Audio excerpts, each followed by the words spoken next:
ایک شخص نے حضور سے کہا کہ حضور مجھے کوئی وصیت کیجئے۔ حضور نے اسے ارشاد فرمایا کہ تو غصہ نہ کیا کر۔ اس نے پھر کہا مجھے وصیت کیجئے، تو آقا کریم نے پھر فرمایا غصہ نہ کیجئے۔ اس نے پھر کہا، یہ بات ایک بار نہیں، اس نے کئی بار حضور سے پوچھی۔ وہ کوئی اور وصیت طلب کرنا چاہ رہا تھا کہ یہ تو ٹھیک ہے، کچھ اور وصیت بھی کیجئے۔ اس سے ایک تو اس شخص کی ذاتی صورتحال ایسی ہوگی، اور دوسری یہ ہے کہ اس نصیحت کی اہمیت کے پیش نظر کہ غصہ جب انسان کو آتا ہے تو وہ مغلوب ہو جاتا ہے اور بہت غلط فیصلے کر بیٹھتا ہے، اس لیے بار بار ایک نصیحت پر تاکید کرنا اور اس کا تکرار کرنا اس امر کی طرف توجہ دلاتا ہے کہ ہمیں معاملات کے اندر بہت معتدل رہنے کی ضرورت ہوتی ہے۔ جو شخص غصے کو نافذ کرنے کی طاقت رکھتا ہے، ایک تو ہوتا ہے کہ بندہ غصے سے خود اپنے آپ کو بے چین کرے گا، لیکن اپنے غصے کو نافذ نہیں کر سکتا، غصہ نکال نہیں سکتا، خود پیچ و تاب کھائے گا۔ لیکن یہ وہ شخص ہے جو غصے کو نافذ کر سکتا تھا، اس کے پاس طاقت تھی، لیکن اس نے اس کے باوجود غصے کو ضبط کیا۔ حضور علیہ السلام نے ارشاد فرمایا، قیامت کے دن اللہ تعالیٰ لوگوں کے سامنے اسے بلائے گا، تو اللہ تعالیٰ اسے اختیار دے گا کہ جنت کی حوروں میں سے جس کے ساتھ تم نکاح کرنا چاہتے ہو، جس کے ساتھ تم رہنا چاہتے ہو، تمہیں اس کا اختیار دیا گیا ہے، اس لیے کہ تم نے اپنے غصے کو ضبط کیا، اس کو نافذ کرنے کی طاقت کے باوجود۔ اور ایک روایت حضرت سلیمان بن سرد رضی اللہ تعالی عنہ سے مروی ہے، کہتے ہیں کنت جالسا مع النبی صلی اللہ علیہ وآلہ وسلم، میں حضور علیہ السلام کی مجلس میں بیٹھا ہوا تھا۔ دو لوگ تھے، وہ آپس میں الجھ رہے تھے، ان میں سے ایک شخص کا چہرہ غصے سے سرخ ہو گیا، رگیں پھولی ہوئی تھیں، اور ایک دوسرے کے لیے سب و شتم کا ماحول پیدا ہو گیا تھا۔ اللہ کے رسول صلی اللہ علیہ وآلہ وسلم نے ارشاد فرمایا، میں ایسا کلمہ جانتا ہوں کہ اگر یہ کلمہ پڑھ لیں تو ان کا یہ غصہ زائل ہو جائے گا، ان کی جو کیفیت ختم ہو جائے گی۔ اور وہ کیا ہے؟ اعوذ باللہ من الشیطان الرجیم۔ یہ پڑھ لیں تو جو ان کے اندر ہے وہ چلا جائے گا۔ تو لوگوں نے اس شخص کو کہا جس کی رگیں پھولی ہوئی تھی اور غصے سے اس کا چہرہ سرخ ہوا جا رہا تھا کہ تعوذ پڑھو، اعوذ باللہ من الشیطان الرجیم پڑھو۔ اور یہ اللہ تعالیٰ نے قرآن مجید میں ارشاد فرمایا ہے کہ جب غصے سے انسان بے قابو ہو جائے تو اس کو چاہیے کہ وہ اپنے غصے سے باہر نکلنے کے لیے تعوذ پڑھے۔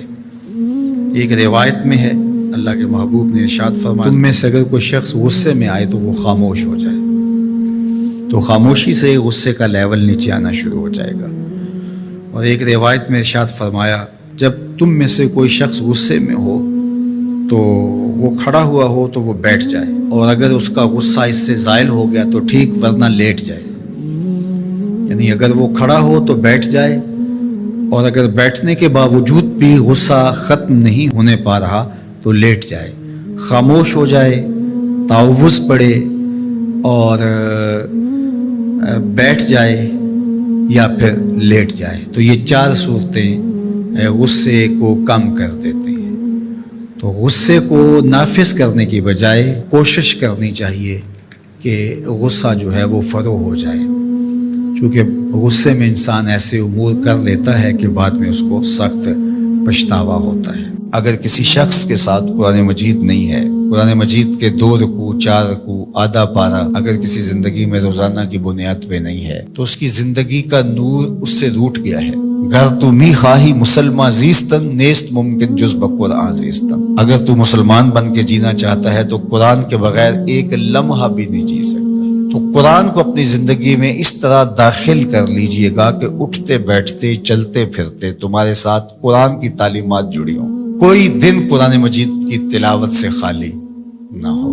ہمیں اس کی ترغیب دی گئی ہے، اور یہ خوش بختی کی علامت ہے کہ تمہارے ساتھ قرآن ہو۔ فرمایا گیا کہ وہ سینہ ایک قبرستان کی طرح ہے جس میں قرآن نہیں ہے۔ تو تو ایک تو قرآن مجید کی کچھ صورتوں کو باقاعدہ یاد کر کے اپنے سینوں میں نقش کرنا چاہیے، جس طرح سورۃ الملک ہے قرآن مجید کی دوسری صورتیں، اگر اس کے علاوہ بھی آخری پارہ جو ہے اگر سب یاد ہو جائے تو کم از کم آدھا پارہ آخری یاد کر لیں۔ سورہ الواقعہ ہے، سورہ یاسین قلب القرآن کہا گیا ہے، ایک مرتبہ سورہ یاسین پڑھنے سے 10 مرتبہ قرآن پڑھنے کا ثواب ملتا ہے، اور جو شخص اپنے دن کا آغاز سورہ یاسین سے کرتا ہے سارا دن وہ اللہ کی امان میں رہتا ہے۔ سورہ حشر کی آخری 3 آیات پڑھنے کی تلقین کی گئی ہے شام سویرے، جو شخص صبح کو پڑھ لیتا ہے سارا دن امان میں رہتا ہے، اور اگر وہ فوت ہو جائے تو زمرہ شہداء میں لکھا جائے گا، اور جو شام کو پڑھ لے ساری رات اللہ کی امان میں رہتا ہے، فرشتے دعائیں کرتے رہتے ہیں، اور اگر وہ فوت ہو جائے تو نام زمرہ شہداء میں لکھ دیا جاتا ہے۔ جمعہ کے دن سورہ کہف پڑھنے کی تلقین کی گئی ہے کہ ہر جمعہ المبارک کو سورہ کہف کی تلاوت کرو، تو قرآن زندگی میں شامل کیا جائے، یہ بدبختی سے بچاتا ہے، قبر میں روشنی لاتا ہے، اجالے لاتا ہے، اور سورہ کہف پڑھنے والے کی قبر میں روشنی ہوگی، یہ قبر میں روشنی لے کے جائے گی۔ خاتون ہے تو وہ اچھے شوہر کو تلاش کرے جو کل بچوں کا اچھا باپ بن سکے، اور اگر مرد ہے تو وہ اچھی خاتون تلاش کرے جو کہ اچھی ماں بننے کی صلاحیت رکھتی ہو۔ اگر معاشرے میں ڈیمانڈ ہی ہوگی تو پھر یہ صلاحیتیں لوگ اپنے اندر پیدا بھی کریں گے۔ جب رشتوں کی ڈیمانڈ یہ نہیں رہے گی، ظاہری چمک دمک اور مال و دولت اور یہ ساری چیزیں ہوں گی، تو پھر ظاہر ہے اس کی طرف دوڑ لگ جائے گی۔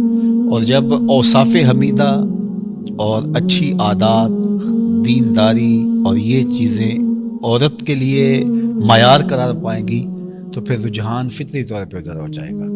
تو آج اگر ہمارے ہاں ان چیزوں کی کمی واقع ہو رہی ہے تو پھر اس کا سبب یہ ہے کہ ہمارے رجحان اور ہماری ترجیحات تبدیل ہو گئی۔ حضرت سیدنا عمر رضی اللہ تعالیٰ عنہ کا واقعہ آپ نے سنا ہوگا کہ آپ جب پہرا دے رہے تھے، راتوں کو گشت کیا کرتے تھے، تو ایک خاتون اپنی بیٹی سے کہہ رہی تھی کہ دودھ میں پانی ملاؤ تاکہ ہم زیادہ پیسے کما سکیں۔ تو اس لڑکی نے کہا کہ امیر المومنین حضرت عمر نے دودھ میں پانی ملانے سے منع کر رکھا ہے۔ تو اس خاتون نے کہا کہ عمر کون سا دیکھ رہا ہے؟ تو اس لڑکی نے کہا کہ عمر تو نہیں دیکھ رہا، عمر کا رب تو دیکھ رہا ہے۔ حضرت عمر رضی اللہ تعالیٰ عنہ بہت متاثر ہوئے اور اس دروازے پر نشان لگا دیا۔ واپس آئے، صبح ہوئی تو اپنے بیٹوں کو بلایا، اپنے بیٹے سے کہا کہ میں جو ہے وہ تمہارا ایک خاتون سے نکاح کرنا چاہتا ہوں۔ تو انہوں نے کہا کہ جس طرح آپ کی مرضی ہو۔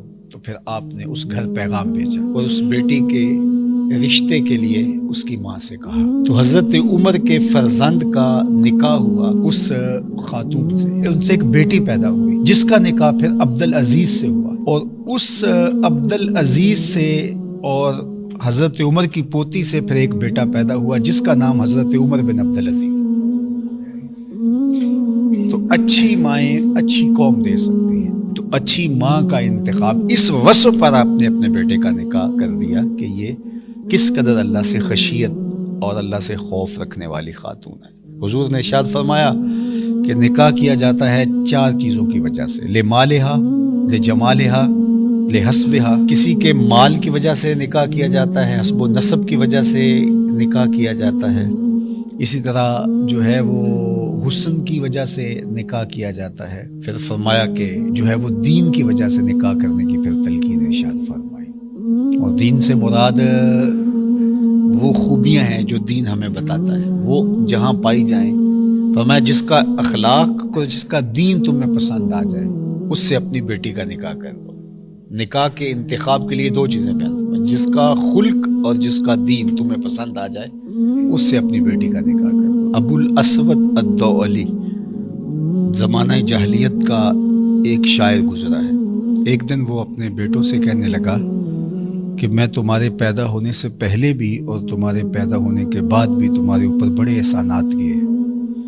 تو بیٹوں نے کہا کہ ہمارے پیدا ہونے کے بعد کے احسانات تو سمجھ میں آتے ہیں، لیکن ہمارے پیدا ہونے سے پہلے آپ نے ہمارے اوپر احسان کون سا کیا ہے؟